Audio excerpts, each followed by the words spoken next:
Halo semuanya, ketemu lagi di channel Grafologi Indonesia. Di mana di sini kita akan belajar dan mengungkap rahasia di balik tulisan tangan.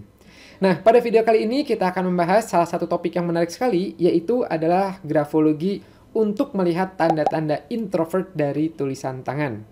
Nah, sebelumnya, introvert itu apa sih? Biasanya tipe kepribadian introvert itu ditandai dengan sifat-sifat seperti suka menghabiskan waktu sendiri, suka menjaga privasi, sensitif, introspeksi, dan rasa ingin tahunya biasanya tinggi, mengamati, ya, suka mengungkapkan sesuatu secara tertulis, ya, jadi secara nonverbal dibandingkan verbal atau bicara. Kemudian biasanya orang-orang introvert ini memiliki lingkar pertemanan yang terbatas, ya, jadi lebih suka sendiri. Nah, orang-orang introvert ini biasanya juga suka terkenal pemalu atau lebih suka bekerja sendiri atau hanya dengan beberapa orang yang dikenalnya dengan baik. Nah, seorang introvert biasanya nih suka kurang percaya ya dalam situasi sosial. Bertemu dengan orang asing ya itu bukanlah sesuatu yang mudah biasanya buat orang-orang introvert ini.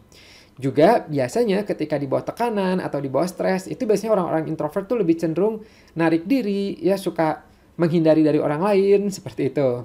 Nah, dia sibuk dengan dunia subjektifnya sendiri dan tidak mempercayai hubungan yang terlalu intim, yang nggak mudah nih untuk orang-orang introvert ini. Nah, seorang introvert juga biasanya tidak terlalu nyaman untuk berada di dalam tekanan orang banyak dan tidak nyaman dalam memberi dan menerima kehidupan biasa. Dia memiliki preferensi untuk kehidupan yang terpencil, yang menyendiri, seperti itu. Jadi intinya adalah keinginannya yang paling utama adalah membiarkan dirinya sendiri itu untuk sendiri juga ya. Jadi untuk bisa punya waktu untuk introspeksi sendiri, untuk berpikir sendiri, dan sejenisnya. Nah, ada banyak hal-hal positif yang biasanya menjadi khas dari orang-orang introvert ini ya. Seperti misalnya, ini kalau kita lihat dari sisi positifnya ya, seperti misalnya biasanya mereka itu adalah seorang pendengar yang baik. Nah, meskipun introvert ini biasanya cukup membatasi lingkup sosialnya, tapi umumnya ketika dalam situasi diskusi atau ketika sedang bercerita, itu orang-orang introvert tuh cenderung mendengarkan dengan seksama, berusaha membayangkannya, berusaha berpikir, dan mengolah informasi, lalu memberi respons dan masukan. Nah, terkadang ketika diminta masukan, itu orang-orang introvert ini lebih sering untuk memikirkannya dulu baik-baik sebelum mengungkapkannya. Nah, maka dari itu, introvert cenderung memerlukan waktu untuk memikirkan dahulu pertanyaan sebelum ia menyampaikan pernyataan dan solusi. Jadi, nggak terlalu ceplas-ceplos. Biasanya orang-orang introvert seperti itu. Mikir dulu, ya, bentar, inti apa gitu ya. Nah, itu ya.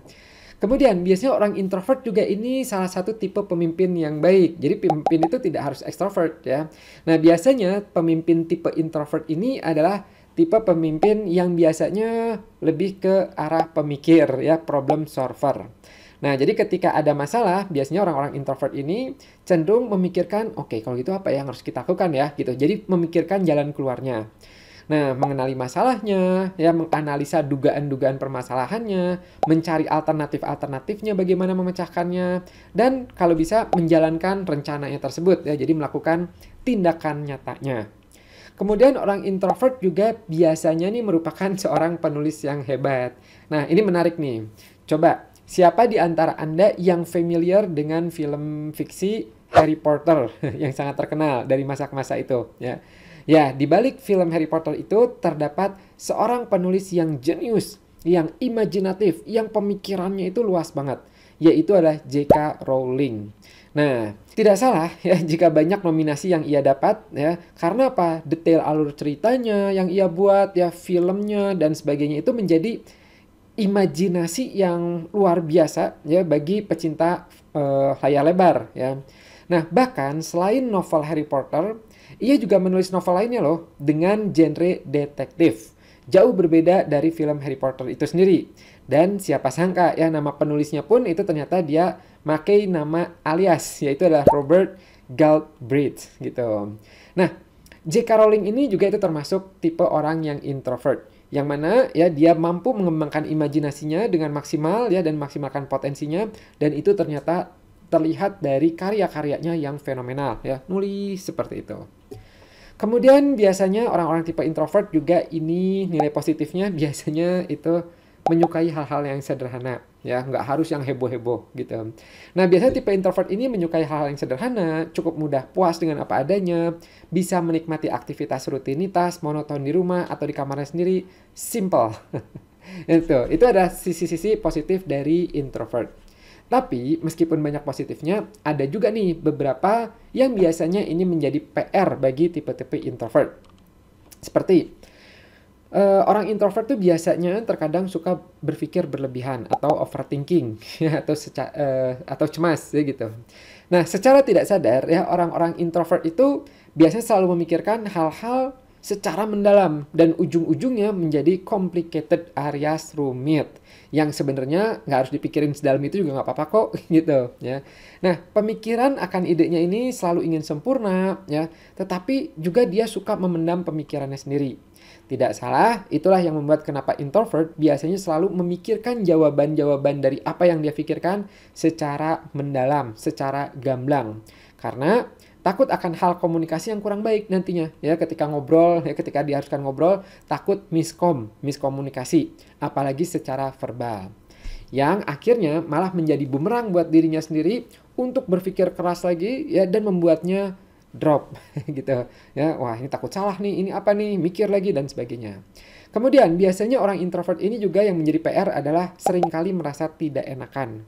Nah, ini dia nih, suka nggak enakan, jadi biasanya sulit untuk menolak. Meskipun orang-orang introvert ini umumnya punya dorongan untuk menyendiri, tapi seringkali tipe introvert ini sulit mengelak ketika diajak oleh mereka yang lebih aktif atau yang lebih dominan. Contoh, misalnya pas di jam istirahat nih, ya misalnya Anda tipe introvert ya. Anda sudah berniat untuk makan nasi Padang misalnya sendiri di situ. Nah, tiba-tiba teman Anda itu ngajak, "Ayo makan soto gitu." Nah, bila ada tipe introvert ya, terkadang biasanya suka menolak alias nggak enakan. Terutama kalau teman Anda ini tipenya rada dominan. Sehingga akhirnya Anda mengikuti untuk makan soto. Sebenarnya nggak masalah kan gitu untuk mengatakan, oh nggak, makasih gitu, saya maunya Padang gitu. Tapi yang menjadi masalah sebenarnya bukan penolakannya itu. Tapi yaitu adalah nggak enakan yang membuat hati introvert ini menjadi tidak tenang setelahnya. Nah gitu ya, jadi masih banyak hal lainnya yang membuat introvert itu nggak enakan dan bergantung pada orang lain. Kemudian, masih berhubungan sama nggak enakan, biasanya orang-orang introvert ini juga lebih sering mengalah. Jadi, meskipun tadi introvert itu biasanya tipe yang pemikir, ya, yang mendetail, cuman terkadang ketika suatu ide orang lain yang menurut dia itu nggak pas ya dengan pemikirannya dan akan membuat perbedaan pendapat, biasanya introvert ini lebih cenderung mengalah, mendahulukan pemikiran orang lain. Mungkin karena introvert lebih suka tenang kali ya dan tidak terlalu suka adu argumen. Jadi lebih milih ya udah deh biarin aja deh. Ya udah yang penting saya dengan dirinya saya sendiri, misalnya seperti itu.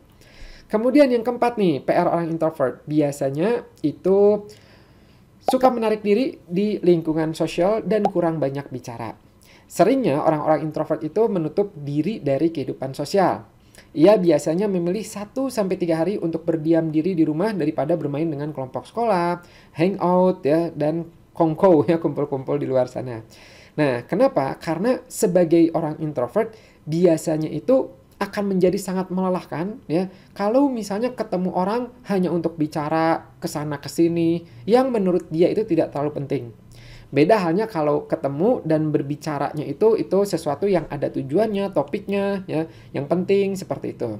Itu pun biasanya hanya dengan beberapa orang saja, ya. Nah, seorang introvert ini biasanya cenderung memikirkan poin-poin penting untuk dibicarakan. Jadi meskipun di pikirannya banyak ya kata-kata yang terangkai, tapi introvert ini tidak terlalu banyak bicara, ya. Kalaupun mereka harus bicara, biasanya cuman yang penting-pentingnya saja. Nah, gitu ya. Nah, sekarang kita akan masuk nih, apa saja tanda-tanda dalam tulisan tangannya. Tapi sebelum itu, yuk kita coba tes dulu ya. Menurut Anda, manakah di antara dua tulisan ini yang lebih cenderung ke arah introvert? Yang A, ya, kiri, atau yang B, kanan? Silakan. Sudah? Saya yakin kalau Anda sama seperti kebanyakan orang yang lain, itu akan menjawabnya yaitu adalah yang A, ya, yang kiri. Nah, muncul pertanyaan, kenapa yang A ya? Gitu. Nah, itulah yang akan kita bahas ya di materi kali ini. Nah, tapi sebelum itu ya ada disclaimer dulu nih ya, bahwa Anda nanti tidak boleh membuat kesimpulan hanya dari satu atau dua tanda saja. Ya. Anda perlu mengkombinasikan dengan tanda-tanda dan aspek lainnya, terutama dikombinasikan dengan dinamika kepribadian. Ya. Oke, kita mulai dari yang pertama. Ya, biasanya orang introvert itu pertama dari ukurannya dulu nih. Ya, biasanya orang-orang introvert itu kalau nulis itu cenderung kecil-kecil. Biasanya kurang dari 2 mm. Nah, ukuran yang kecil ini sebenarnya ada banyak maknanya ya, bisa berhubungan sama konsentrasi, bisa ya. Cuman ini juga berhubungan sama sosial, yaitu adalah ke arah introvertnya. Jadi secara minat sosial dia cenderung lebih suka dengan batasan-batasan dengan orang lain. Jadi lebih membatasi dirinya ya. Kemudian berikutnya biasanya orang-orang introvert itu tulisannya cenderung ramping-ramping. Nah, seperti ini ya. Jadi kalau normalnya dulu ya, normalnya itu adalah biasanya tinggi dan lebarnya itu 1:1. Contoh nih ya, senang nih ya, tingginya segini, lebarnya segini, kurang lebih seperti ini ya. Itu adalah normalnya secara umum. Nah, untuk yang introvert biasanya ramping seperti ini ya. Jadi rada di-press seperti itu ya. Nah, ini ada juga yang lebar nih, yang lebar tuh ya. Ini bawah ini. Nah, lebar atau rampingnya huruf itu juga berhubungan sama emotions ya. Jadi semakin lebar, semakin biasanya mudah untuk menampilkan emotionsnya ya, impulsif. Jadi banyak ya tanda-tanda emotions itu banyak, bisa kemiringan ya, bisa lebarnya ini banyak. Nah, sementara yang ramping ini ya itulah yang dia masuk ke arah introvert ya. Jadi ramping itu dia menahan emosi, menahan perasaannya. Nah, orang-orang introvert ini biasanya itu ya dia suka mungkin tidak terlalu mengungkapkan emosi-emosi dan perasaannya. Dan bagi orang lain pun biasanya tidak mudah untuk melihat emosinya itu seperti apa. Ya, karena di pressnya tersebut. Ini suka disebut tanda repress namanya. Ya. Kemudian, tanda berikutnya yaitu adalah huruf oval. Ya, oval itu huruf A dan O yang tertutup. Tertutup itu maksudnya adalah seperti ini. Nah, jadi bagian atasnya ini ketutup ya, nggak seperti ini yang kebuka. Ya gitu. Contoh, misalnya nulis olahraga, ya, nih ya today gitu ya gitu. Nah itu adalah tipe-tipe tertutup. Ya, nah ini nih ya, nih ketutup, ketutup, ketutup, ketutup, itulah ketutup. Nah dalam grafologi ini suka disebutnya adalah reticence. Ya, biasanya penulis seperti ini memiliki kecenderungan untuk diam, tidak terlalu komunikatif, bukan tipe yang terlalu suka untuk komunikasi, atau kalaupun komunikasi biasanya lebih nyaman yang tertulis dibandingkan yang verbal. Bahkan biasanya orang-orang seperti ini juga kalaupun dia mengatakan sesuatu itu biasanya suka nunggu dulu ya momen yang pas gitu. Nah, respons awalnya itu biasanya dia lebih cenderung ngejaga kata-katanya terlebih dahulu atau milih kata-kata yang cocok sebelum bicara. Butuh ruang sejenak lah untuk mengumpulkan ide-ide pemikirannya sebelum komunikasi. Gitu ya. Jadi itu tipe-tipe yang seperti ini. Kemudian berikutnya adalah jarak spasi antar kata yang lebar. Nah, jarak spasi itu menggambarkan jarak antara saya dan Anda. Nah, ini contohnya ya. Word spacing is broad. Ya, ini lebar ya. Nah, Kang, kalau jarak yang normalnya emang segimana? Nah, normalnya itu kurang lebih 1 huruf M. Jadi kayak misalnya ini ya, kalau kita ngelihat ya ini tentang masalah. Nah, M-nya kurang lebih segini, lebarnya segini, ini adalah yang proporsional yang pas ya. Jadi ketika contoh di bawah ini ya M-nya segini, ya jaraknya segini, ini udah termasuk dia tipe jauh ya gitu. Jadi kalau kita ngeliat sebelumnya ya, nah ini juga tipe-tipe yang jauh nih ya gitu. Itu tipe yang membutuhkan privacy antara saya dan Anda. Jadi jarak ya, semakin dekat jarak antar kata itu menggambarkan adanya kebutuhan untuk dekat ya antara saya dan Anda. Sama ibaratnya kayak, mungkin kayak kalau lagi mau nonton mungkin ya, atau mau lagi ada acara. Biasanya kan kalau butuh space, butuh privacy itu akan milih tempat yang rada-rada jauh tuh sama orang lain ya gitu. Tapi kalau misalnya butuh dekat, butuh ada orang lain, biasanya milihnya yang dekat-dekat. Nah itu tergambarkan dari si spasi antar katanya ini. Berikutnya adalah left tendency atau kecenderungan kiri. Nah, left tendency ini banyak banget ya, bisa dari margin, dari kemiringan penulisan, dari hurufnya, titiknya dan sebagainya ya. Nah, ini contohnya ya. Jadi marginnya dia cenderung di kiri ya, lebih nempel ke kiri daripada kanan ada jauh ya. kemudian tulisannya rada miring kiri, ya kadang nulis I titiknya di kiri, T-nya di kiri, dan sejenisnya, ya. Nah, kenapa? Ya, karena kalau dalam grafologi, bahkan di ilmu-ilmu grafis lainnya itu, ya di pemanfaatan ruang, itu salah satu makna dari bagian kiri yaitu adalah area diri sendiri, area self gitu. Sementara kanan itu adalah area orang lain atau sosial. Jadi, ketika penulis memiliki kecenderungan kiri, ya seperti tadi margin kiri, miringnya ke kiri, titiknya di sebelah kiri, ya maka ini bisa menjadi indikasi ke arah self tendency, ya. Jadi menjadi salah satu tanda dari introvert juga, ya gitu. Lebih apa ya, kecenderungan menutup ya gitu, mundur ke masa lalu juga bisa, ya sampai ke perasaan aman gitu. Dia perlu pegangan, ya perlu rasa aman ya untuk berani untuk ngambil resiko misalnya, ya gitu, seperti itu. Jadi kadang-kadang itu yang membuat dia itu jadi terkesannya kayak menunda-nunda, ya. Berikutnya, tanda introvert berikutnya itu adalah ujung tarikan yang nanggung atau yang menggantung, ya. Jadi end abruptly atau brief, ya gitu. Jadi kalau Anda lihat di sini, ya, nah ini ya, ini menggantung, ya. Jadi simple banget, ujungnya tuh kayaknya simple banget, ya. Yang mana seharusnya itu kan kalau nulis itu dia ada set seperti ini, ya gitu. Nah itu dia menggantung, ya. Nah ini mirip seperti yang barusan, ya gitu. Jadi bahwa biasanya nih, ya kan area orang lain tuh di kanan, ya kan gitu di kanan. Nah biasanya orang-orang yang normal, ya maksudnya yang nggak introvert banget, ya yang wajar gitu, yang standar, ataupun yang tipe extrovert, maka itu cenderung ke orangnya itu tinggi, ya gitu. Jadi kalau nulis L tuh akan ada dia tarikan ke kanannya. Nah introvert itu cenderung dia batasi di situ, ya jadi rada jaga jarak lah di situ, ya. Nah itu adalah tipenya seperti ini, ya. Nah biasanya yang seperti ini juga ada nilai positifnya, ya, yaitu adalah kalau misalnya bekerja pada pekerjaan yang membutuhkan privasi seperti bank, sistem manajemen, kredit, ya, bill collecting, ya, law enforcement, shipping, distributing, ini bisa oke nih, ya nggak terlalu mudah berbagi, nggak terlalu mudah sharing ke orang lain. Berikutnya, tanda introvert berikutnya yaitu adalah cover strokes. Tarikan berulang ya di garis sebelumnya. Jadi cover strokes itu kalau Anda lihat ini contohnya ini bukan cover strokes ya. Karena apa? Dia kebuka. Nah, yang cover strokes itu adalah yang seperti ini. Nah, tarikan ke bawah dan ke atasnya dia di garis yang sama. Oh, ya. Oh, ya. N, M, G, L seperti itu, ya. Nah, tuh ya, M, N, G gitu.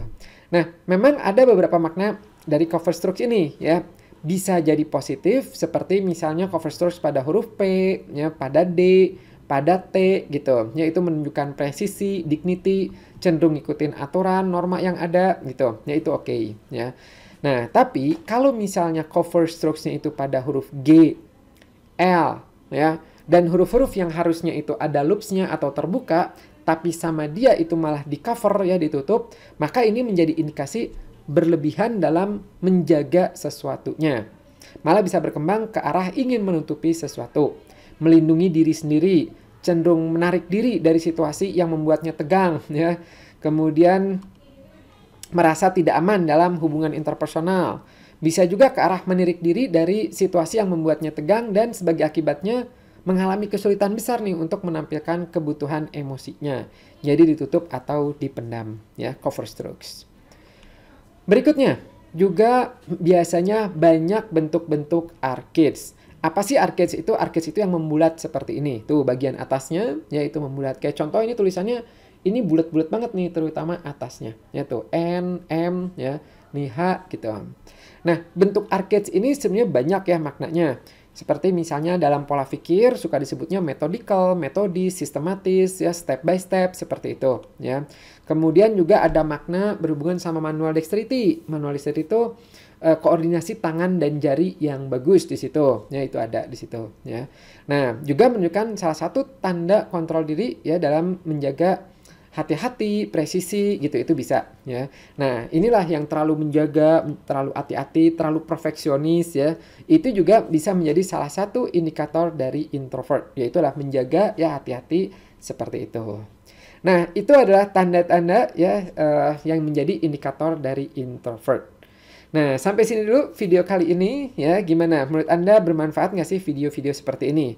Kalau bermanfaat, jangan lupa dipencet like-nya ya, dan boleh juga di-share ya. Kemudian boleh juga dong Anda sharing ya di bawah ini.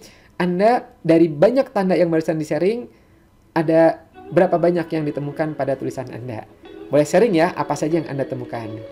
Oke, terima kasih sekali lagi dan sampai jumpa di video berikutnya. Bye-bye.